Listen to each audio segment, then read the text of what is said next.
اللهم اجعل في قلبي نورا۔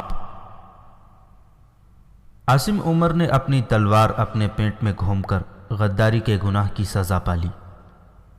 وہ باہر دھوپ میں پڑا، تڑپ تڑپ کر مرا۔ کسی کو اجازت نہیں تھی کہ اس کے منہ میں پانی کے 2 قطرے ٹپکا دیتا۔ سلطان محمود غزنوی نے اس کے پسماندگان پر یہ کرم کیا کہ انہیں لاش اٹھا لے جانے کی اجازت دے دی۔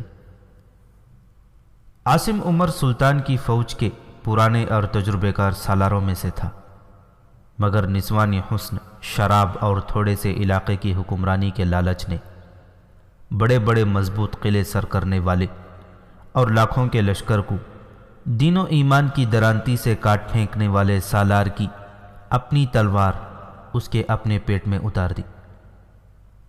عاصم عمر کا بیٹا قاسم بن عمر اسی فوج میں ایک جیش کا کمانڈر تھا۔ وہ خوبرو نوجوان تھا، دلیر تھا اور فن حرب و ضرب کی سوجھ بوجھ بھی رکھتا تھا۔ باپ نے اسے بچپن میں ہی سپاہی بنا دیا تھا۔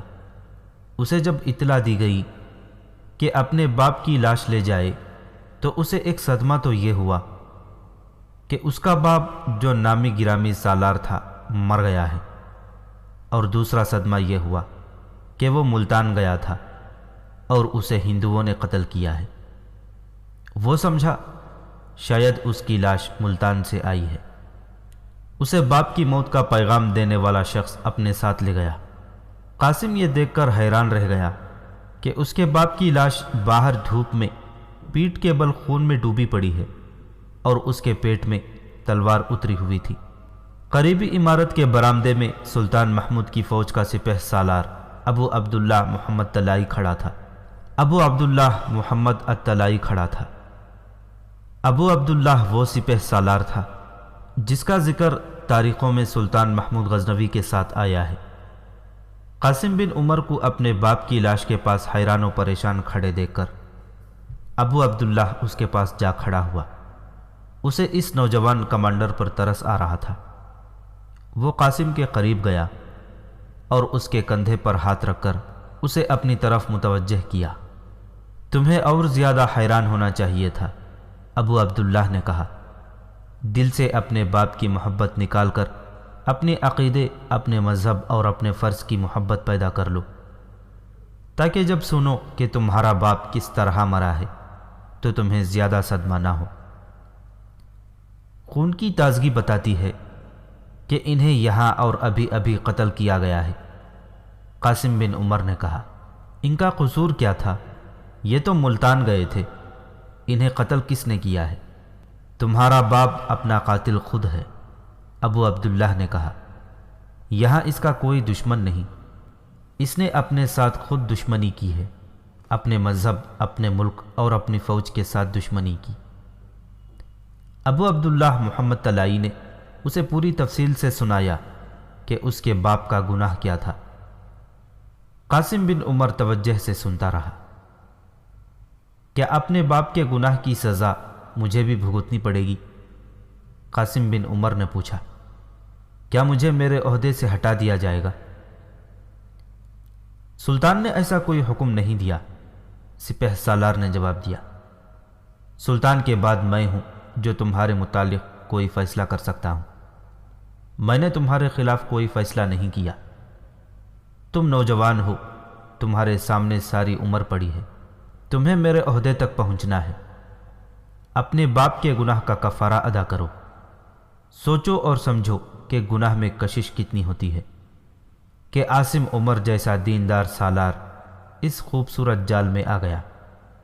دیکھو کہ گناہ میں کتنی قوت ہوتی ہے کہ عاصم بن عمر جیسے سپہ سالار نے اپنی پوری فوج کو دھوکہ دے کر اور محمود جیسے سلطان کو شکست دلانے اور ہندوؤں کے ہاتھوں مروانے کا انتظام کر دیا تھا۔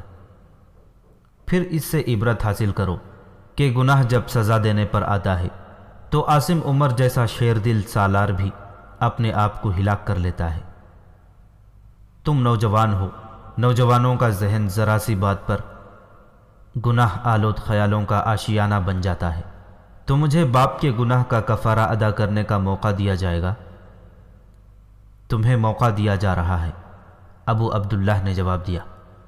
لاش کے پیٹ سے تلوار نکالو اور لاش لے جاؤ۔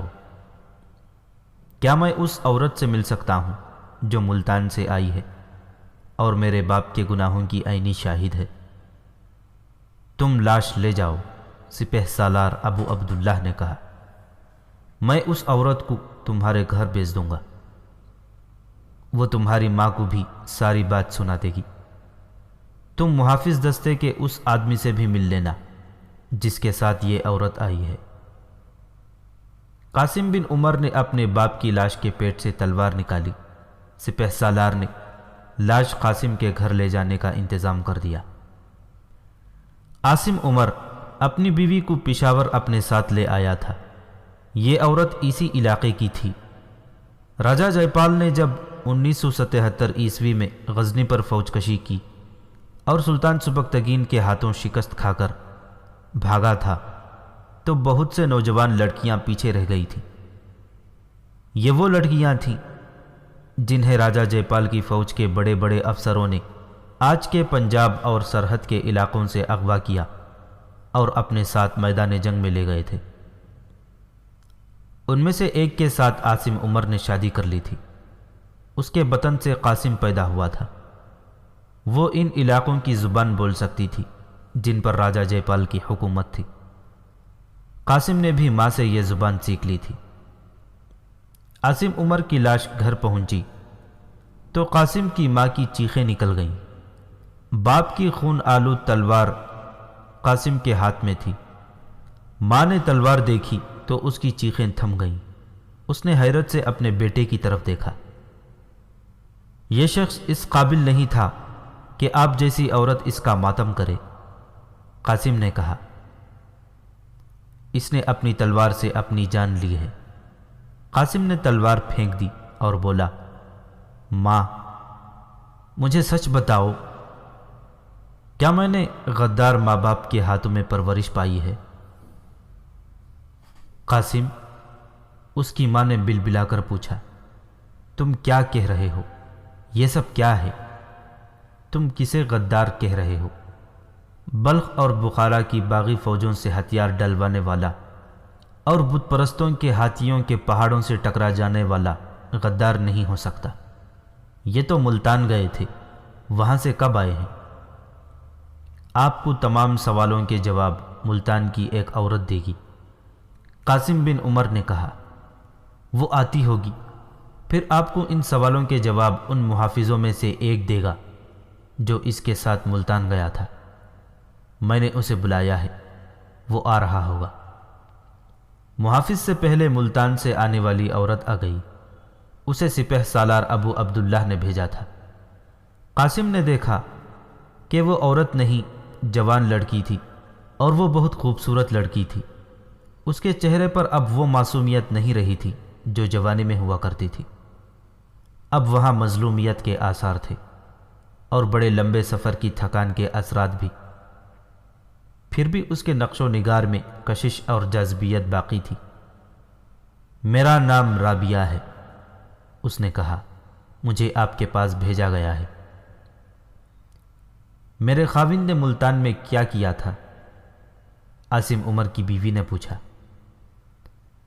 انہوں نے وہاں وہی کچھ کیا تھا جو ایسے ماحول میں جا کر ہر مرد کیا کرتا ہے، رابیہ نے جواب دیا، اور بتایا کہ عاصم عمر کو داؤد بن نصر نے کس طلسم میں گرفتار کر لیا تھا۔ اس نے کہا، وہاں تو حسن اور گناہ کے سوا اور کچھ بھی نہیں۔ آپ کے خاوند کے ساتھ مجھے کوئی دلچسپی نہیں تھی، لیکن داؤد بن نصر نے ان کے ساتھ سلطان محمود کو شکست دلوانے اور ان کی فوج کو راستے میں تباہ کرانے کا سودا طے کر لیا۔ میں اس وقت دونوں کو شراب پلا رہی تھی اور ان کی حاضری میں موجود رہنا میرے فرائض میں شامل تھا۔ میں اس طلسم کا ایک کل پرزہ بن چکی تھی۔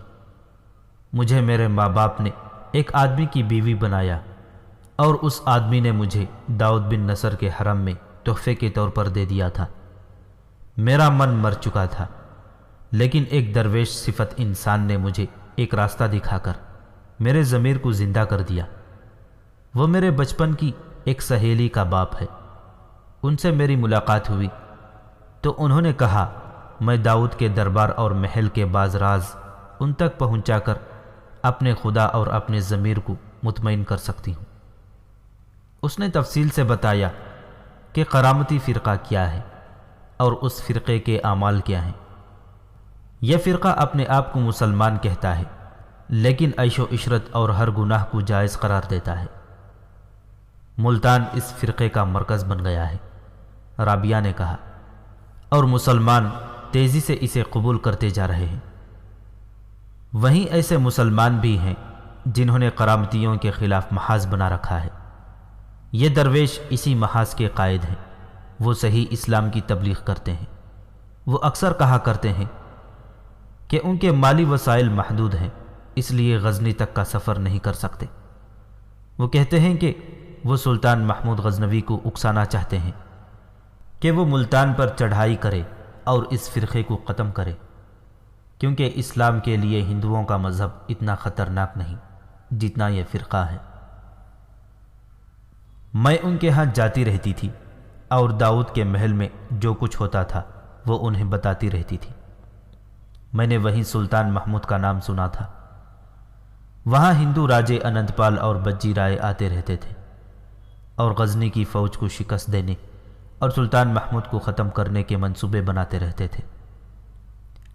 آپ کے خاوند کے متعلق مجھے پتہ چلا کہ سلطان کی فوج کے سالار ہیں، اس لیے میرے دل میں ان کی بہت عزت تھی، مگر محل کی بڑی ہی حسین اور چالاک لڑکیوں کے جال میں آ کر ان کی حالت یہ ہو گئی کہ انہوں نے اپنی ہی فوج کی شکست کا سودا کر لیا۔ میں نے اپنی سہیلی کے باپ کو بتایا۔ انہوں نے آپ کے خاوند کے ایک محافظ کو بلا کر بتایا۔ اس محافظ نے مجھے وہاں سے نکالنے کا انتظام کر لیا۔ ہم دونوں آپ کے خاوند کو دھوکہ دے کر ان سے پہلے سلطان کے پاس پہنچ گئے۔ آپ کے خاوند بہت بعد میں آئے اور انہوں نے سلطان کو دھوکہ دینے کے لیے جھوٹی اطلاعیں دیں۔ سلطان نے مجھے اور محافظ کو ان کے سامنے کھڑا کر دیا۔ میں نے ان کے سامنے ان کی اصلیت بیان کر دی۔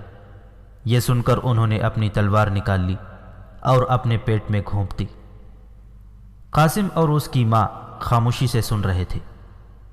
رابعہ سنا چکی تو ماں نے اپنے خاوند کی تلوار اٹھا لی اور قاسم کی طرف بڑھا کر بولی، میں تمہارے سینے میں دشمن کی تلوار اتری ہوئی دیکھنا چاہتی ہوں، لیکن اس سے پہلے تم اس تلوار سے اپنے جیسے 100 دشمن کو کاٹو گے۔ یہ تلوار مجھے نہ دو ماں، قاسم عمر نے کہا، اس پر جو خون لگا ہے اس میں شراب کی ملاوٹ ہے، یہ تلوار ناپاک ہو چکی ہے۔ عاصم عمر کو معمولی سے ایک آدمی کی طرح دفن کر دیا گیا۔ اس کی بیوی نے اس کا ماتم ویسے نہ کیا جیسا ایک سالار خاوند کا ہونا چاہیے تھا، اور وہ اپنے سینے میں ہندوؤں کے خلاف نفرت کا طوفان روکے ہوئے تھی۔ اسے نوجوانی میں ہندوؤں نے اٹھا لیا تھا اور اپنے ساتھ لے گئے تھے۔ وہ تو کہا کرتی تھی کہ یہ اسی کی دعاؤں کا اثر تھا کہ راجہ جے پال کو شکست ہوئی تھی اور خدا نے اسے ایک مسلمان خاوند دیا جو کچھ عرصے بعد سالار بن گیا، مگر اسی خاوند کو ہندوؤں کے دوست نے اپنے جال میں پھانسا کہ اسے خودکشی کرنی پڑی۔ یہ عورت یہ سن کر بہت خوش ہوئی تھی کہ سلطان محمود نے ہندوستان پر حملے کا فیصلہ کر لیا ہے، اسی لیے عاصم عمر کے ساتھ پشاور آ گئی تھی۔ وہ اس کے ساتھ ہندوستان جانے کے ارادے سے آئی تھی۔ اس کا دل انتقام کی آگ میں جل رہا تھا، مگر صورتحال ایسی بدلی کہ اس کے پاؤں تلے سے زمین نکل گئی۔ اس نے اپنی امیدیں اپنے بیٹے کے ساتھ وابستہ کر دیں اور اسے انتقام کے لیے تیار کرنے لگی۔ اس نے رابعہ کو ایک نیک اور مظلوم عورت سمجھ کر اپنے پاس رکھ لیا۔ رابعہ کا یہ کارنامہ تو اسے بہت ہی پسند آیا کہ اس نے سلطان محمود کی فوج کو ایک بہت بڑے دھوکے سے بچا لیا تھا۔ جس روز عاصم عمر ملتان سے نقشہ لے کر چلا تھا جس میں وہ راستہ دکھایا گیا تھا، جس سے سلطان محمود کی فوج کو ملتان سے جانا تھا۔ اس سے اگلے روز داؤد بن نصر بھیرا کے راجہ بجی رائے سے ملنے بھیرا چلا گیا اور اسے بتایا کہ اس نے غزنی کی فوج کو کیا دھوکہ دیا ہے، اور اب یہ بجی رائے کا کام ہے کہ وہ اس فوج کو راستے میں تباہ کرے۔ بجی رائے اسی روز لاہور راجہ انند پال سے ملنے چلا گیا اور اسے بتایا کہ داؤد کے ہاتھوں اس نے کیا انتظام کرا دیا ہے۔ کیا آپ نے یہ بھی سوچا ہے کہ داؤد مسلمان ہے اور وہ ہمیں بھی دھوکہ دے سکتا ہے؟ راجہ انند پال نے کہا، مسلمان پر اتنی جلدی بھروسہ نہیں کرنا چاہیے۔ کیا آپ ابھی تک داؤد کو مسلمان سمجھتے ہیں؟ بجی رائے نے کہا، آپ اس فرقے کی تاریخ سے اچھی طرح واقف ہیں۔ اگر اس نے ہمیں دھوکہ دینے کی کوشش کی تو یہ اس کی آخری غلطی ہوگی۔ وہ ہم میں گھرا ہوا ہے، ہم اس کی ریاست پر قبضہ کر کے اسے قتل کر دیں گے یا قید میں ڈال دیں گے۔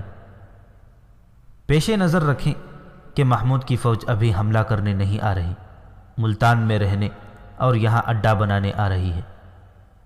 یہاں سے وہ میرے اور آپ کے علاقوں پر حملہ کرے گی۔ میں نے اپنے 2 آدمی پشاور بھیج دیے ہیں، جو ہی وہاں سے محمود کی فوج ملتان کے لیے کوچ کرے گی، یہ آدمی تیز رفتار گھوڑوں پر آ کر مجھے اطلاع دیں گے۔ میں اپنے چھاپا مار ان پہاڑی علاقوں میں بھیج رہا ہوں جو راستے میں آتے ہیں۔ وہ راتوں کو محمود کے ہر پڑاؤ پر حملہ کرتے رہیں گے۔ وہ ہماری فوجوں کو ڈھونڈتا رہے گا، لیکن اسے ہمارا ایک بھی سپاہی نظر نہیں آئے گا۔ اگر وہ ملتان پہنچ گیا تو اس کے ساتھ آدھی فوج ہوگی، اور وہ بھی بغیر ساز و سامان کے ہوگی۔ میں نے ملتان میں محمود کے قتل کا انتظام بھی کر دیا ہے۔ دونوں بہت دیر تک تبادلہ خیالات کرتے رہے۔ انند پال اپنے باپ راجہ جے پال کی 3 شکستوں کی وجہ سے محمود غزنوی کا باج گزار تھا، اور اس نے اسی معاہدے کے مطابق جو اس کے باپ نے آخری شکست کے بعد سلطان محمود سے کیا تھا، تاوان بھی ادا نہیں کیا تھا۔ وہ نہیں چاہتا تھا کہ سلطان محمود کی فوج اس کے علاقے میں داخل ہو۔ اسے یہ خطرہ نظر آ رہا تھا کہ بجی رائے کی فوج کے چھاپا مار سلطان محمود غزنوی کی فوج کو نقصان پہنچاتے پہنچاتے اپنا نقصان کرا بیٹھیں گے۔ چھاپا مارنے کا جو کمال مسلمانوں کو حاصل ہے وہ ہمارے سپاہیوں میں نہیں ہے، انند پال نے کہا۔ اس کے لیے عقل، دلیری اور پھرتی کی ضرورت ہے۔ آپ اپنے چھاپا مار بھیج دیں، لیکن میں کوئی خطرہ مول نہیں لوں گا۔ محمود کو پشاور سے ادھر آنے کے لیے دریائے سندھ پار کرنا ہے۔ وہاں کشتیوں کا پل ہے جو ہم نے بنایا تھا۔ میں محمود کو یہ پل پار کرنے نہیں دوں گا۔ اپنی فوج کو ادھر ادھر چھپا کر رکھوں گا اور وہیں اس سے ٹکر لوں گا۔ اگر وہ آگے آ گیا تو راستے میں اسے آپ سنبھال لیں۔ ہماری کوشش یہ ہونی چاہیے کہ وہ آ جائے تو زندہ واپس نہ جائے۔ اور وہ آ رہا تھا۔ سلطان محمود نے فوری کوچ کا حکم دے دیا۔ اس کے پاس رسد اور دیگر سامان کی کمی نہیں تھی۔ اس نے کوچ سے 1 روز پہلے اپنے سالاروں، نائب سالاروں اور کمانڈروں وغیرہ کو بلا کر انہیں کوچ کی ترتیب اور انداز بتایا، انہیں تکنیکی ہدایات اور احکام دیے، اور انہیں بتایا کہ راستے میں کم سے کم پڑاؤ ہوں گے، اور جہاں بھی پڑاؤ ہوگا وہاں شب خون مارنے والے جیش باری باری ارد گرد کے علاقے میں گھومتے پھرتے رہیں گے، کیونکہ ملتان تک تمام راستے ہندوستان کے چھاپا ماروں کا خطرہ ہے۔ اس نے ہراول کا دستہ منتخب کرنے کے لیے سپہ سالار ابو عبداللہ محمد اطلائی سے کہا، اور ساتھ یہ بھی کہا، خیال رکھو ابو عبداللہ، یہ ہراول ویسا نہیں ہوگا کہ آپ کسی ایک دستے کو فوج کے آگے آگے روانہ کر دیں اور اس کے سپاہی آزادی سے لوگوں کے کھیتوں میں بھٹے اور درختوں سے پھل توڑتے اور کھاتے چلے جائیں۔ اس کوچ میں یہ خطرہ ہے کہ جس راستے سے ہم جا رہے ہیں اس کے درخت، جھاڑیاں، پتھر اور چٹانیں بھی آپ کی دشمن ہیں۔ ہراول دستے کو تیز بھی چلنا ہوگا اور قدم پھونک پھونک کر بھی رکھنا ہوگا۔ نظر یہی آ رہا ہے کہ ہراول دستے کو مار کے لڑنے پڑیں گے۔ کمانڈروں کو معلوم نہیں تھا کہ سلطان محمود ہراول کے لیے ایسے سخت احکام کیوں دے رہا ہے۔ عاصم عمر کے بیٹے قاسم بن عمر کو ان احکام کے پس منظر کا علم تھا۔ وہ ان خطروں سے آگاہ تھا جن کی طرف سلطان محمود اشارہ کر رہا تھا۔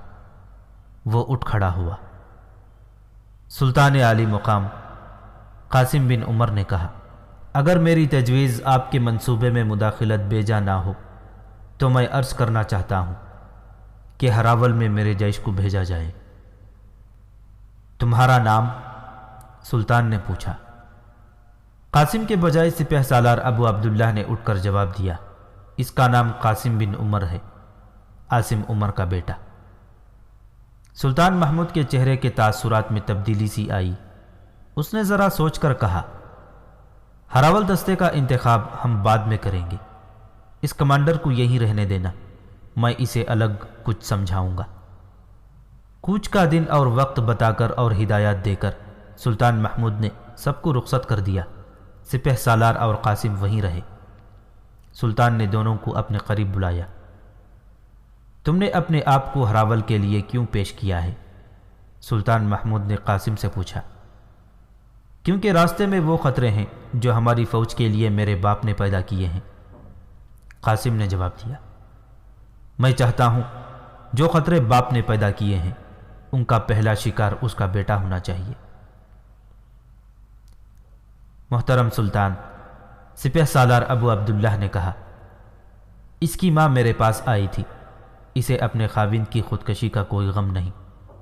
وہ شرمسار ہے کہ اس کے خاوند نے آپ کو دھوکہ دینے کی کوشش کی۔ میں اس عورت کی قدر کرتا ہوں۔ اس نے کہا ہے کہ اس کے بیٹے کو پیش قدمی اور میدان جنگ میں اس جگہ رکھا جائے جہاں موت یقینی ہو، اور اسے اپنے جوہر دکھانے کا ایسا موقع ملے کہ یہ بھاگ نہ سکے۔ اس نے یہ بھی کہا ہے کہ میں اپنے بچے کو خدا کی راہ میں قربان کر کے اس کے باپ کے گناہ کا کفارہ ادا کرنا چاہتی ہوں۔ کیا تم میں بھی اپنی ماں کا جذبہ ہے؟ سلطان نے قاسم سے پوچھا، یا کیا تم میں بھی اپنے باپ کی کمزوریاں ہیں؟ میں آپ کو حلم اور قسم کے سوا کسی اور طریقے سے یقین نہیں دلا سکتا کہ مجھ میں ماں کا جذبہ زیادہ اور باپ کی کمزوریاں کم ہیں، قاسم نے کہا۔ سپاہ گیری میں میرا استاد میرا باپ تھا۔ میں اس کے متعلق یہی جانتا تھا کہ وہ خوش طبع اور زندہ دل انسان تھا۔ میں صرف سپاہ گیری پر نظر رکھتا ہوں۔ میں نے باپ کی لاش دیکھتے ہی کہہ دیا تھا کہ میں اس کی غداری کا ازالہ کروں گا۔ تم شاید نہ جانتے ہو کہ تمہاری ماں کے سینے میں کیسی آگ لگی ہوئی ہے، سلطان محمود نے کہا۔ اسے نوجوانی میں ہند کے فوجی اغوا کر لائے تھے۔ وہ ان کفار کی ہوس کا نشانہ بنی رہی۔ وہ خوش قسمت تھی کہ ہند کی فوج کو شکست ہوئی۔ تمہاری ماں جیسی بہت سی مسلمان لڑکیاں پیچھے رہ گئیں۔ ہم نے سب کی شادیاں اپنے فوج کے آدمیوں سے کر دیں۔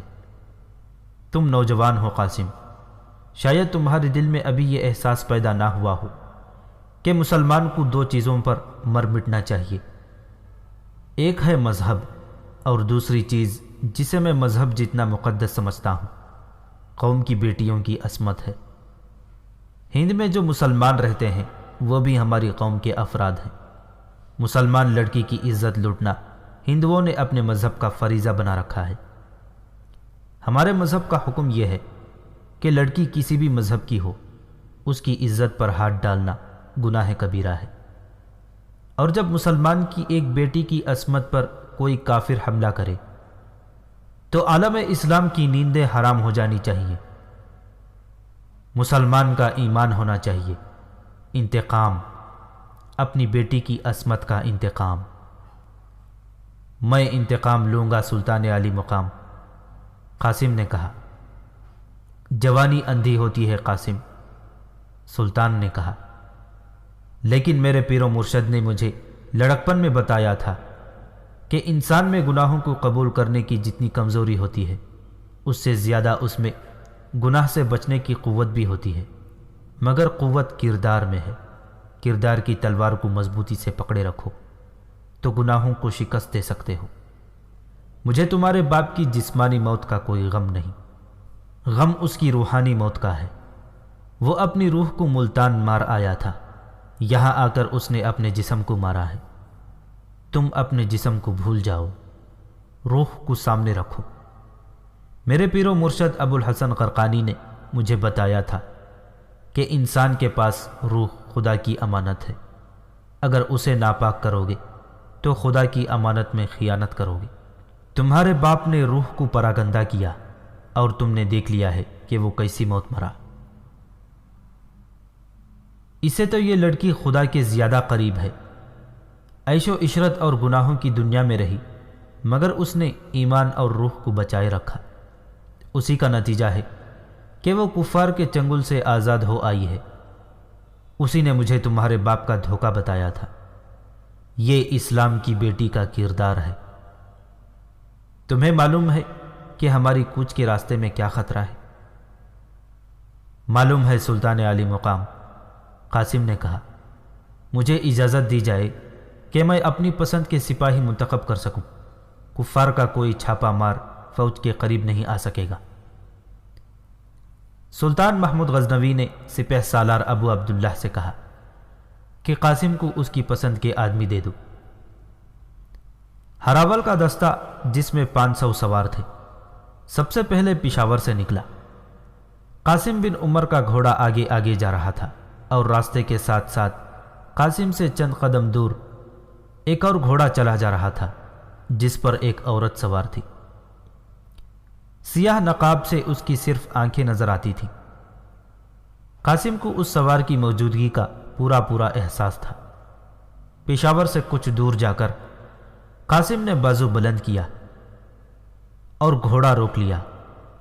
ہراول کا دستہ رک گیا۔ قاسم گھوڑے سے اترا، ادھر وہ عورت گھوڑے سے اتری، دونوں ایک دوسرے کی طرف بڑھے۔ اب مجھے خدا کے حوالے کر دو ماں، قاسم نے عورت کے پاؤں چھو کر کہا۔ ماں نے قاسم کے دائیں بازو کے ساتھ ایک تعویذ سا باندھ دیا اور بولی، یہ قرآن کی وہ آیت ہے جو پہاڑوں کو ریزہ ریزہ کر دیتی ہے۔ شرط یہ ہے کہ اپنے دین و ایمان کو مضبوط رکھا جائے۔ انسان کے جسم کی مضبوطی ایمان کی مضبوطی سے قائم رہتی ہے۔ الوداع میرے بیٹے، زندہ آؤ گے تو ماں کو خوشی ہوگی، تمہاری لاش آئے گی تو ماں بہت زیادہ خوش ہوگی، لیکن میں فتح کی خبر سنوں۔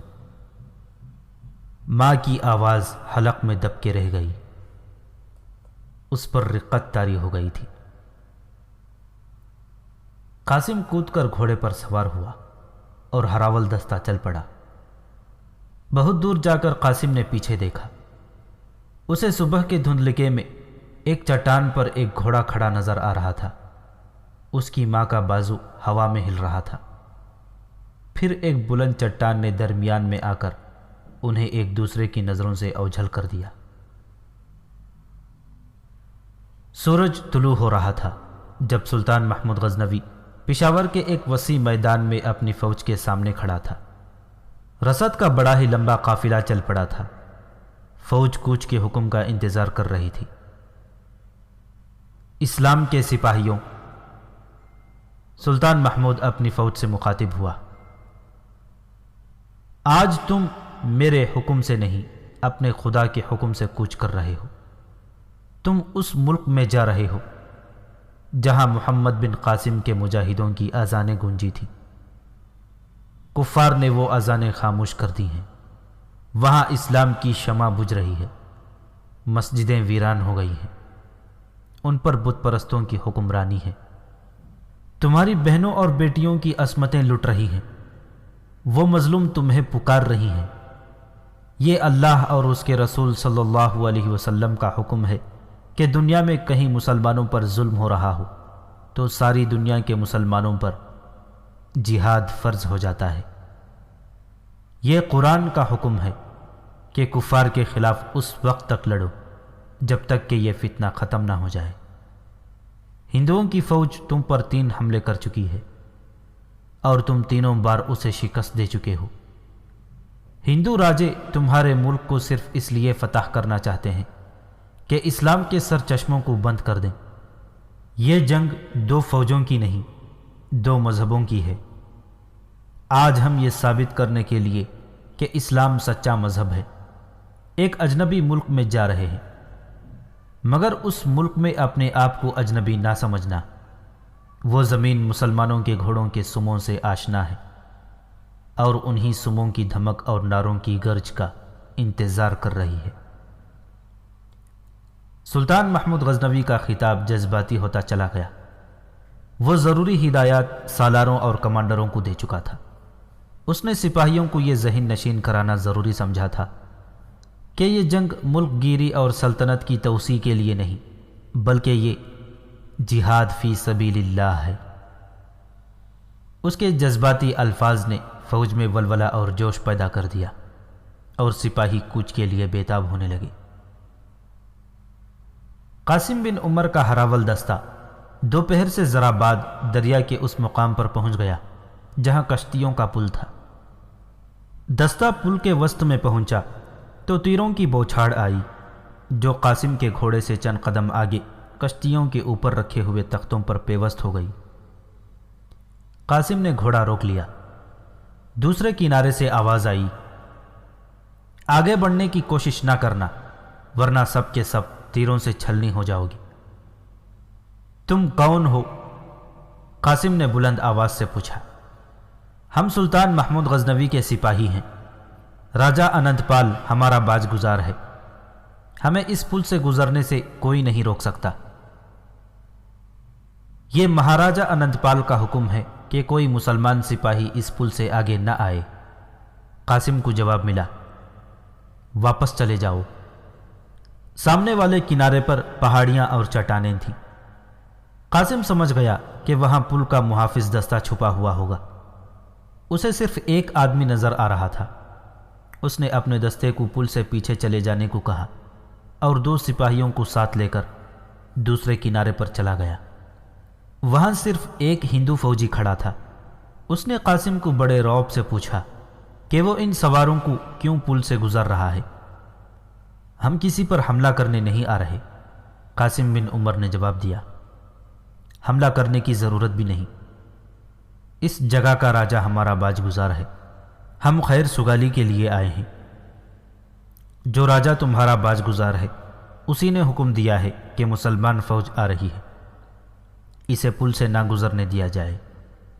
ہندو فوجی نے جواب دیا، تمہارا راجہ تو یہاں ہو نہیں سکتا۔ قاسم نے کہا، وہ لاہور میں ہوگا یا بھٹنڈا میں۔ مہاراج یہاں سے تقریباً 7 میل دور پڑاؤ کیے ہوئے ہیں۔ ہندو فوجی نے اسے بتایا، اگر ان سے اجازت لینی ہے تو اپنے سلطان کو یا اپنے وزیر کو ان کے پاس بھیجو۔ میں ہی سلطان ہوں اور میں ہی وزیر ہوں، قاسم نے کہا۔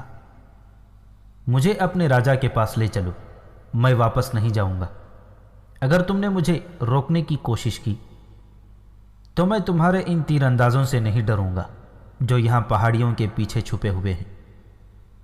ہم پلوں کے بغیر دریا پار کرنا جانتے ہیں، ایک غلط حکم پر اپنی جانیں ضائع نہ کرو۔ ہندو اسے اپنے ساتھ لے گیا۔ قاسم ادھر ادھر دیکھتا گیا۔ اسے چٹانوں پر تیر انداز پھیلے ہوئے نظر آئے۔ ان چٹانوں سے نکل کر آگے گئے تو اسے راجہ اننت پال کی فوج کے خیمے نظر آنے لگے۔ قاسم اس زمین کے خد و خال کو دیکھتا گیا۔ اس نے محسوس کر لیا تھا کہ یہاں انہیں لڑنا پڑے گا، اس لیے زمین سے واقفیت ضروری تھی۔ اس ویرانے میں راجہ کی موجودگی بتا رہی تھی کہ اس کی نیت ٹھیک نہیں۔ ہرے بھرے درختوں نے اس جگہ کو بہت خوبصورت بنا رکھا تھا جہاں راجہ اننت پال کی شاہی خیمہ گاہ تھی۔ ہر طرف گھنا سبزہ تھا۔ قاسم کو جب ایک چوکور اور وسیع خیمے میں داخل کیا گیا تو اسے محل کا گما ہوا۔ راجہ جے پال اونچی اور سجی سجائی مسند پر بیٹھا تھا۔ اس کے پیچھے 2 بڑی خوبصورت لڑکیاں کھڑی مورچھل ہلا رہی تھیں۔ راجہ کو پہلے بتایا گیا تھا کہ اسے ملنے کون آ رہا ہے اور وہ کیوں آیا ہے، اس لیے وہ چہرے پر رونت کے آثار لیے ہوئے تھا۔ اس کے دائیں بائیں فوج کے بڑے افسر اور درباری بیٹھے تھے۔ کیا تمہارا سلطان دریا پار کرنے کی اجازت چاہتا ہے؟ راجہ اننت پال نے پوچھا۔ اس کا ارادہ کیا ہے؟ وہ کہاں جا رہا ہے؟ آپ ہمارے باج گزار ہیں، قاسم نے کہا۔ آپ نے ابھی تک تاوان بھی نہیں دیا۔ معاہدے کے مطابق آپ ہمارے مطیع ہیں۔ آپ یہ پوچھنے کے حق سے محروم ہیں کہ سلطان کیوں دریا پار کرنا چاہتا ہے۔ میں آپ کو یقین دلاتا ہوں کہ ہماری فوج آپ پر حملہ کرنے نہیں آ رہی۔ ہم امن اور اطمینان سے گزر جائیں گے۔ ہم تمہاری گستاخی معاف کرتے ہیں، راجہ اننت پال نے کہا۔ ہم کسی کے باج گزار نہیں ہیں۔ معاہدے کرنے والا میرا باپ تھا، وہ مر گیا ہے۔ تمہارے سلطان نے مجھے شکست نہیں دی تھی۔ میں کوئی تاوان ادا نہیں کروں گا۔ اپنے سلطان سے کہنا، میں اچھی طرح جانتا ہوں کہ تم اپنی فوج کہاں لے جا رہے ہو۔ ہم تمہیں ملتان جا کر اڈا نہیں بنانے دیں گے۔ ہماری نظریں ان پہاڑوں کو چیر کر دیکھ لیا کرتی ہیں کہ ان کے پیچھے کیا ہو رہا ہے۔ ہم تمہیں بتا سکتے ہیں کہ تمہارا سلطان اس وقت کہاں ہے اور اس کے ساتھ کتنی فوج ہے۔ اسے کہو واپس چلا جائے، ہم اس کے مطیع نہیں۔ اسے اگر دریا پار کرنے کی اجازت چاہیے تو خود ہمارے دربار میں آئے۔ ہم اپنے سلطان کو کسی اوچھے مہاراجا کے دربار میں نہیں جانے دیا کرتے جو غرور سے گردن اکڑا کر بات کرنے کا عادی ہو۔ قاسم نے کہا، اگر وہ یہاں آنا چاہے گا تو بھی میں اسے یہاں آنے نہیں دوں گا۔ تمیز سے بات کرو، ایک درباری نے گرج کر کہا۔ تم ہمارے مہاراجا اور راج کے دربار کی توہین کر رہے ہو۔ اس نے راجہ اننت پال کی طرف داد طلب نگاہوں سے دیکھا۔ راجہ مسکرا رہا تھا۔ تم جا سکتے ہو، راجہ نے کہا۔ ہم تمہاری جوانی پر رحم کرتے ہیں۔ اس پل پر بھی کبھی قدم رکھنے کی اجازت نہ کرنا۔ اگر تمہارا سلطان لڑنے کے ارادے سے آیا ہے تو ہم تیار ہیں۔ اسے کہو کہ دریا پار کرنے کی جرات کرے۔ ہم لڑنے نہیں آئے، قاسم نے غصہ پی لیا اور اسے دھوکہ دینے کے لیے کہا۔ سلطان کا ایسا کوئی ارادہ نہیں۔ ہم جب لڑنے آئیں گے تو آپ سے دریا پار کرنے کی اجازت لینے نہیں آئیں گے۔ ہم آ جائیں گے۔ اب ہم واپس جا رہے ہیں۔ کیا یہ سچ ہے کہ تم نے اسے کہا تھا کہ ہم لڑنے نہیں آئے، واپس جا رہے ہیں؟ سلطان محمود نے قاسم سے پوچھا۔ قاسم سلطان کو اطلاع دینے کے لیے کہ اننت پال دریا پار کرنے سے روک دیا ہے پیچھے چلا گیا تھا، اور اس نے اننت پال کے ساتھ جو باتیں کی تھیں وہ منوعان سنا دی۔ میں تمہاری دانشمندی کی تعریف کرتا ہوں، سلطان محمود نے کہا۔ اسے ایسا دھوکہ ملنا چاہیے تھا۔ میں آج ہی رات دریا پار کروں گا۔ تمہارا سوار دستہ کشتیوں کے پل کے قریب پہاڑیوں میں چھپا رہے گا۔ تمہاری مدد کے لیے ایک اور دستہ آ جائے گا۔ باقی فوج کسی اور جگہ سے دریا پار کرے گی اور اننت پال پر حملہ کر دے گی۔ تم میرے پیغام کا انتظار کرنا۔ اشارہ ملتے ہی تمہارا دستہ اور حفاظتی دستہ کشتیوں کے پل سے دریا پار کرے گا۔ میں بتا نہیں سکتا کہ تمہارے سامنے دشمن کا پہلو ہوگا یا عقب۔ تم اپنی عقل استعمال کر کے کارروائی کرنا۔ تم واپس پل کے قریب چلے جاؤ۔ احتیاط کرو کہ تمہیں یا تمہارے کسی سوار کو دشمن دیکھ نہ سکے۔ پل پر نظر رکھو۔ کوئی بھی آدمی، خواہ وہ کوئی درویش اور فقیر ہی ہو، پل سے گزر کر ادھر آئے تو اسے پکڑ لو۔ وہ دشمن کا جاسوس ہو سکتا ہے۔ سلطان محمود غزنوی نے سپہ سالار ابو عبداللہ کو بلا کر اسے بتایا کہ راجہ اننت پال دریا کے پار فوج لے کر بیٹھا ہے اور اس نے ہمیں دریا پار کرنے سے روک دیا ہے۔ فوراً ماہی گیروں کے بھیس میں خود جائیں یا کسی اور سالار کو بھیجیں اور دیکھیں کہ دریا کہاں سے پار کیا جا سکتا ہے۔ آج ہی رات دریا پار کر کے اننت پال پر حملہ کیا جائے گا۔ سلطان محمود نے قاسم بن عمر سے دریا کے پار کی زمین کی خد و خال کی تفصیل معلوم کر لی تھی۔ ادھر راجہ اننت پال نے اپنی فوج کا کچھ حصہ دریا کے اس حصے کے سامنے تیار کھڑا کر دیا جہاں کشتیوں کا پل تھا۔ یہ جگہ اس مقام سے ذرا ہی اوپر کی طرف تھی جہاں دریائے کابل دریائے سندھ سے ملتا ہے۔ مشہور تاریخ دانوں نے، جن میں فرشتہ، قطبی اور گرویزی خاص طور پر قابل ذکر ہیں، لکھا ہے کہ سلطان محمود کی فوج نے اوپر جا کر اس جگہ سے دریا پار کیا جہاں پاٹ چوڑا تھا اور پانی کی گہرائی کم تھی۔ صبح کا اجالا نکلنے سے پہلے فوج دریا پار کر گئی تھی۔ ان تاریخ دانوں نے لکھا ہے کہ یہ 1006 عیسوی کا موسم بہار تھا۔ راجہ اننت پال کو توقع نہیں تھی کہ مسلمانوں کی فوج اتنی جلدی دریا پار کر آئے گی۔ وہ بے خبری کی نیند سویا ہوا تھا جب سلطان محمود کی ذاتی قیادت میں اس پر حملہ ہو گیا۔ اس کی فوج پوری طرح تیار نہیں تھی، پھر بھی ہندوؤں نے مقابلہ کیا۔ اننت پال کی وہی فوج تیاری کی حالت میں تھی جسے پل کی حفاظت میں مامور کیا گیا تھا۔ اسے جوابی حملے کے لیے بلا لیا گیا۔ سورج نکل آیا تھا۔ قاسم کا دستہ بےتابی سے اشارے کا منتظر تھا۔ اس نے ایک اونچی پہاڑی پر 2 آدمی بٹھا رکھے تھے جو دریا پار کے میدان جنگ کو دیکھ رہے تھے۔ انہوں نے جب دیکھا کہ دریا کے قریب ہندوؤں کا جو دستہ تھا وہ میدان جنگ کو دوڑ پڑا ہے، تو انہوں نے اوپر سے قاسم کو اشارہ دے دیا۔ قاسم نے اپنے دستے کو برق رفتار یلغار کا حکم دے دیا۔ اس کے پیچھے ایک اور سوار دستہ تھا۔ دونوں دستے کشتیوں کے پل سے بہت تیزی سے گزر گئے اور پھیل کر ہندوؤں کے اس دستے پر عقب سے ٹوٹ پڑے جو جوابی حملے کے لیے جا رہا تھا۔ راجہ اننت پال کو سنبھلنے اور میدان جنگ کو سنبھالنے کا موقع ہی نہ مل سکا۔ اس کے لیے اب یہی چال رہ گئی تھی کہ اپنی جان بچائے۔ وہ بھاگ نکلا۔ اس کی فوج بکھر گئی۔ سلطان محمود نے تعاقب کا حکم دے دیا، لیکن اننت پال بہت پہلے نکل گیا تھا۔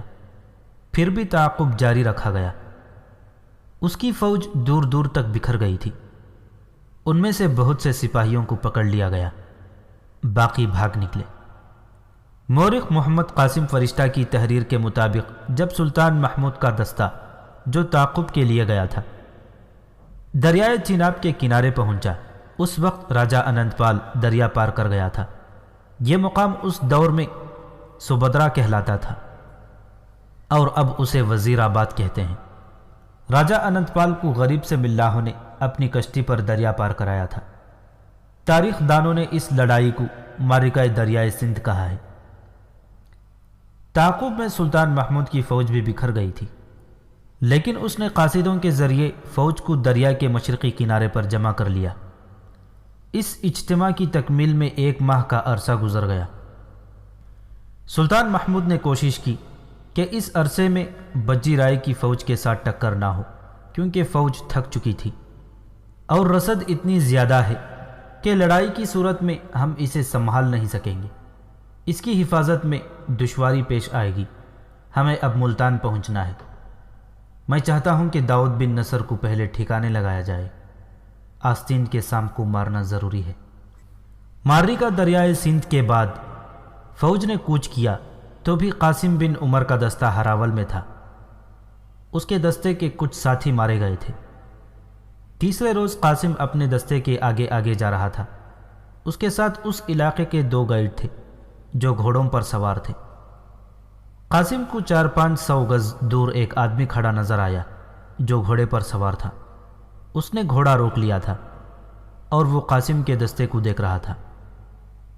اس آدمی نے گھوڑا موڑا اور ایڑ لگا دی۔ یہ بھی ہو سکتا تھا کہ وہ فوج سے ڈر کر بھاگ اٹھا ہو، لیکن قاسم کو یہ خطرہ محسوس ہوا کہ یہ آدمی بجی رائے کی فوج کا آدمی ہو سکتا ہے اور وہ بھیرا میں اطلاع دے گا کہ فوج آ رہی ہے۔ قاسم نے اپنے گائیڈوں سے پوچھا کہ بھیرا کتنی دور ہے اور کس سمت کو ہے۔ اسے سلطان محمود کی یہ ہدایت یاد تھی کہ بھیرا کے دور سے گزرنا ہے۔ اپنے گائیڈوں کو اس نے یہی بتایا تھا۔ گائیڈوں نے اسے بتایا کہ بھیرا قریب ہی ہے اور یہ سوار بھیرا کی سمت گیا ہے۔ قاسم بن عمر نے 2 سوار اپنے ساتھ لیے اور اس آدمی کے تعاقب میں گھوڑا دوڑا دیا۔ وہ خاصا آگے نکل گیا تھا، لیکن قاسم اور اس کے 2 سواروں کے گھوڑے بہت تیز تھے۔ فاصلہ کم ہوتا جا رہا تھا۔ پھر انہیں بھیرا کے قلعے کے برج نظر آنے لگے۔ بھاگنے والے اور تعاقب کرنے والوں کے درمیان فاصلہ اور تھوڑا ہو گیا۔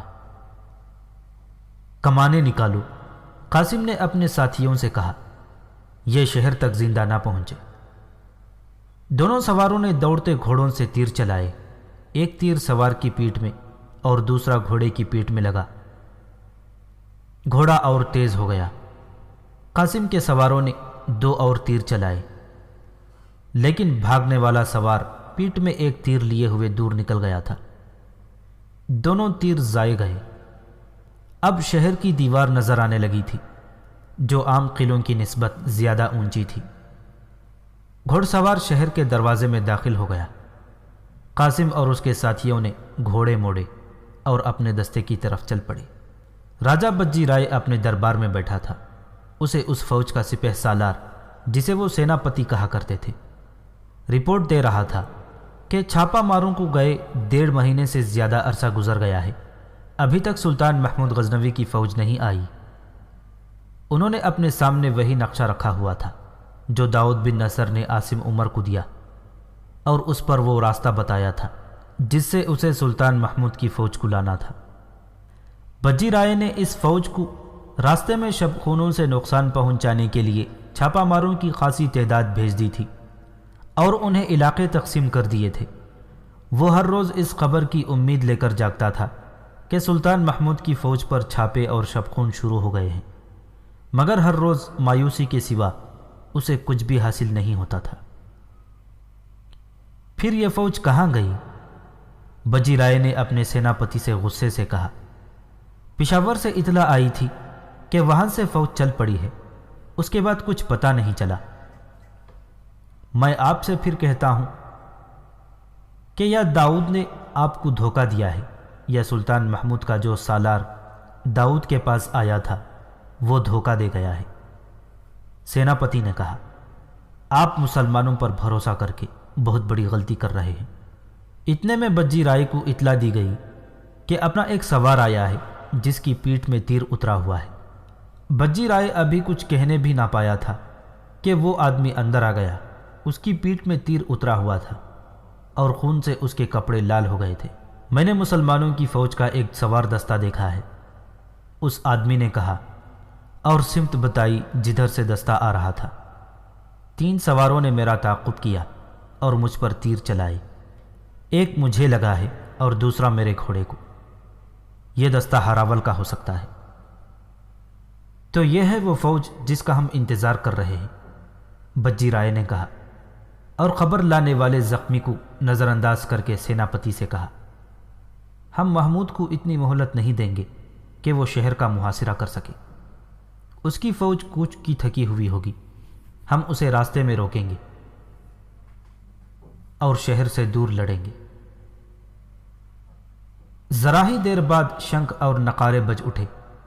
بھیرا کی فوج میں ہڑبونگ مچ گئی، ہاتھیوں کی چنگھاڑ سنائی دینے لگی، ہزاروں گھوڑے ہن ہنانے لگے۔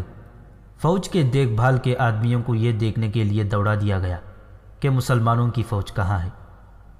تھوڑی دیر بعد اطلاع آ گئی کہ سلطان محمود کی فوج شہر سے 8-10 میل دور سے گزر رہی ہے۔ بجی رائے نے حکم دیا کہ فوج کو اس راستے پر جنگی ترتیب میں کر دیا جائے۔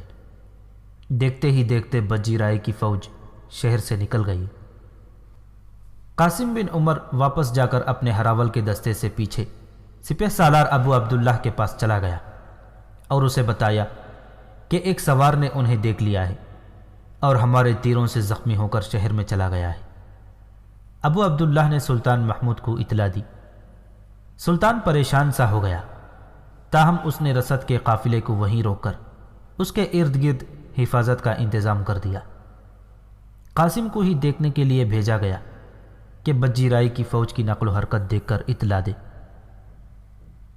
قاسم بن عمر جو اطلاع لے کر آیا وہ تشویشناک تھی۔ بجی رائے نے بھیرا شہر سے 3-4 میل دور ایسی زمین پر جس کے نشیب و فراز اور خد و خال اسی کو فائدہ دے سکتے تھے اپنی فوج کو جنگی ترتیب میں پھیلا دیا تھا۔ سب سے آگے ہاتھی تھے۔ سلطان محمود نے اس کے مطابق اپنی فوج کو 3 حصوں میں تقسیم کیا اور آگے بڑھا۔ اسے ہاتھیوں کی کمزوریوں کا علم تھا۔ وہ جانتا تھا کہ ہاتھی زخمی ہو کر پیچھے کو بھاگتے اور اپنی ہی فوج کو کچلنے لگتے ہیں۔ چنانچہ اس نے ان پیادوں سے آمنے سامنے کا مقابلہ کیا جو تیروں اور برچھیوں سے مسلح تھے۔ ہاتھیوں نے حملہ روکنے کے لیے پیش قدمی کی۔ کئی ہاتھی زخمی ہو کر بے قابو ہوئے، پیچھے کو بھاگے، مگر پیچھے بجی رائے کی فوج نہیں تھی جسے ہاتھی کچلتے۔ ہاتھیوں کے بھاگنے اور گھوم پھر کر لڑنے کے لیے زمین خالی کر دی گئی تھی۔ سلطان محمود ایک جگہ سے میدان جنگ کو دیکھ رہا تھا۔ وہ جہاں متفکر ہوا وہاں وہ بجی رائے کی عقل پر اش کر اٹھا۔ اس نے پہلی بار ہاتھیوں کا اتنا دانشمندانہ استعمال دیکھا تھا۔ بجی رائے کے ہاتھیوں اور ان کے سواروں سے مسلمان پیادہ حملہ آوروں کا بے دردی سے نقصان ہو رہا تھا۔ سلطان محمود نے پیادوں کی مدد کے لیے ایک سوار دستے کو حملے کا حکم دیا۔ کم و بیش 1000 سواروں نے ہلہ بولا تو بجی رائے نے اس دستے کے دونوں پہلوؤں پر اپنے سوار دستوں سے حملہ کرا دیا۔ مسلمان سوار اپنے پیادوں کی مدد کو پہنچ ہی نہ سکے۔ ہندو بہت دلیری اور ان کے کمانڈر بڑی فہم و فراست سے لڑ رہے تھے۔ سلطان محمود نے دشمن کے عقب میں دستے بھیجے، مگر بجی رائے نے اس کا بھی انتظام کر رکھا تھا۔ اس کے دستوں نے سلطان محمود کے دستوں کو راستے میں ہی روک لیا اور کسی سمت سے ان پر ہاتھی دوڑا دیے۔ ہاتھیوں کے سوار تیروں کا مہ برساتے آ رہے تھے۔ مسلمان دستوں کے لیے آگے بڑھنا ناممکن اور پیچھے ہٹنا دشوار ہو گیا، اور اس بھیانک جنگ کے پہلے دن کا سورج غروب ہو گیا۔ سلطان محمود کو شکست اور پسپائی صاف نظر آنے لگی۔ اس نے اپنے سپہ سالار ابو عبداللہ کو ساتھ لے کر اور دور کا چکر کاٹ کر بھیرا شہر کے قریب جا کر اندازہ لگایا کہ بجی رائے کی توجہ میدان جنگ سے ہٹانے کے لیے شہر پر یلغار کی جا سکتی ہے یا نہیں۔ لیکن شہر کے باہر بجی رائے نے تیر انداز دستے مورچہ بند رکھے تھے۔ اس دوران رات کو سلطان محمود کی رسد پر حملہ ہو گیا۔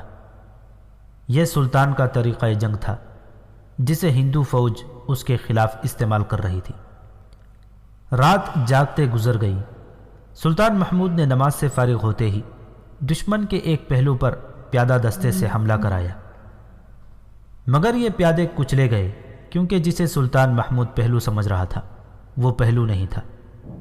سلطان کا یہ دستہ پھندے میں آ گیا۔ ابو عبداللہ نے قاسم بن عمر کے سوار دستے کو مدد کے لیے آگے بھیجا۔ اس دستے نے ایک قسم کا خودکش حملہ کیا۔ بے تحاشا کشت و خون ہو رہا تھا۔ معرکہ بڑا ہی خون ریز اور بھیانک تھا۔ مورخوں کے مطابق دونوں فوجوں کا بے انداز نقصان ہو رہا تھا۔ زمین لال سرخ ہو گئی تھی اور دوسرے دن کا سورج بھی گرد و غبار، زخمیوں کی آہ و بکا اور جانوروں کے شور و غل میں ڈوب گیا۔ تیسرے دن سلطان کی فوج تقریباً آدھی رہ چکی تھی اور اس کی رسد کا خاصا حصہ بھی تباہ ہو چکا تھا۔ اس روز کی لڑائی نے سلطان محمود کو مایوس کر دیا۔ معروف مورخ محمد قاسم فرشتہ نے اس خوفناک منظر کا آنکھوں دیکھا حال ان الفاظ میں بیان کیا ہے۔ سلطان محمود اس حد تک مایوس ہو گیا کہ اس نے جنگ بندی کا فیصلہ کر لیا۔ اس نے جب اپنی فوج کو بے جگری سے لڑتے دیکھا اور یہ دیکھا کہ بچی کچی فوج کا جذبہ ابھی زندہ ہے، تو اس نے اپنے محفوظہ کے دستوں سے ان الفاظ میں خطاب کیا کہ میں فتح کے لیے اپنی جان خدا کے حضور پیش کرنا چاہتا ہوں۔ حملے کی قیادت میں خود کروں گا۔ سلطان کے الفاظ اور لہجے اور انداز میں جادو کا اثر تھا۔ محفوظہ کے دستوں کے نعرے نے بھیرا کے آسمان کو ہلا ڈالا۔ سلطان نے خود ان دستوں کی قیادت کی اور برق رفتار ہلا بول دیا، مگر بجی رائے کے دستوں نے یہ ہلا بھی بیکار کر دیا۔ سلطان نے اپنے دستے پیچھے کر لیے۔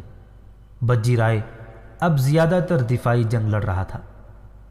سلطان محمود گھوڑے سے اترا اور قبلہ رو ہو کر 2 نفل پڑھے۔ سلام پھیرتے ہی وہ تیزی سے اٹھا اور گھوڑے پر سوار ہو کر اس نے گلا پھاڑ کر کہا، مجھے خدا نے فتح کا اشارہ دیا ہے، مسلمانوں آگے بڑھو۔ مسلمان سپاہیوں نے نعرہ تکبیر بلند کیا اور دوسری بار ہلہ بولا۔ فرشتہ لکھتا ہے کہ بجی رائے بھی مسلمانوں کے تابڑ توڑ حملوں سے گھبرا گیا تھا۔ ادھر جب سلطان خدا کے حضور سجدہ ریز تھا، بجی رائے اپنے وہ پنڈتوں کے درمیان اپنے کسی دیوتا کے بت کے آگے ہاتھ جوڑے کھڑا گڑ گڑا رہا تھا۔ اس کی فوج کا بہت سا حصہ مارا گیا تھا اور باقی فوج تھک چکی تھی۔ بجی رائے کو دوسرے حملے کی اطلاع ملی تو وہ بت کے پاؤں کو چوم کر میدان جنگ میں آیا۔ اسے ایک بڑی ہی بلند آواز سنائی دے رہی تھی، مسلمانوں، فتح یا موت! مسلمانوں، یہ بتوں اور ہمارے رسول کی جنگ ہے۔ اسلام کے سپاہیوں، تمہارے لیے بھاگنے کی کوئی جگہ نہیں، لڑتے ہوئے مرو، ہتھیار نہ ڈالنا۔ اب مسلمان جذبے کی جنگ لڑ رہے تھے اور قیادت سلطان کر رہا تھا۔ سپہ سالار ابو عبداللہ سلطان کے پہلوؤں اور عقب کا خیال رکھے ہوئے تھا۔ مسلمانوں کی تعداد تھوڑی رہ گئی تھی، اور دوسرا خطرہ یہ کہ سلطان جذبات کے جوش میں آ گیا تھا۔ ابو عبداللہ نے میدان جنگ کے حقائق اور احوال و قوائف پر نظر رکھی اور دائیں بائیں سے دشمن پر حملے کراتا رہا۔ اس سے سلطان کا یہ حملہ کامیاب رہا۔ بجی رائے نے جو دستے شہر کے ارد گرد پھیلا رکھے تھے انہیں بھی جنگ میں جھونک دیا اور سورج غروب ہو گیا۔ اگلے روز بجی رائے کا جھنڈا کہیں نظر نہیں آ رہا تھا۔ اس کی فوج بکھیر رہی تھی۔ ابو عبداللہ نے شہر پر یلغار کر دی، دروازے توڑ دیے۔ بجی رائے لاپتہ تھا۔ آخر وہ شہر سے دور ایک وسیع میدان میں مسلمان سواروں کو مل گیا۔ اس کا محافظ دستہ بھاگ گیا۔ بجی رائے کو للکارا گیا کہ ہتھیار ڈال دے، مگر اس نے تلوار اپنے پیٹ میں گھونپ لی۔ سلطان کی فوج نے 280 ہاتھی زندہ پکڑے اور وہ بھیرا میں داخل ہوا۔ رات کو میدان جنگ میں لاشیں ہی لاشیں تھیں۔ ان میں زخمی بھی تھے، زخمی جانور بھی تھے۔ ان کے درمیان مشلیں گھوم پھر رہی تھیں۔